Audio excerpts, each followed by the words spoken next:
একদিন যদি আমরা খাওয়াই বাপ মরছেন সিন্নিও করেন যদি, তখন ইগুরেও আমরা আল্লাহর ওয়াস্তে রাখি না। যে মানুষে দেখা যায় বছরের মাঝে একদিন মুখে দি চাইলেও বোঝা যায়, পরিবেশ পরিস্থিতি দেখলে বোঝা যায় একদিন বেটায় গরুর গোস্ত খাইছে না।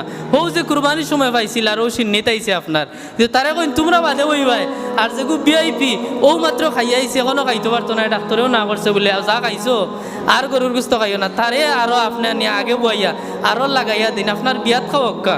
কিন্তু ইনো আল্লাহর ওয়াস্তে কররা অনো দেখা যায় বলে কিতা আমার অনো আমি উষা নিচা করিলাই।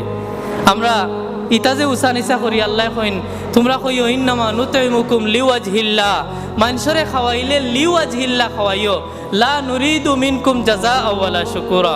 কইরে বাই হল কোনো বদলাও চাই না, শুক্রিয়াও যে আদায় করবাই খাইয়া ইটাও চাই না। মানুষের জীবনে শুক্রিয়া আদায় করতো না, একটা জিনিস জানিয়ে রাখবা, সাত গরু দিয়েও যে সিন্নি করিয়া যায় যাইবার সময় কইব ও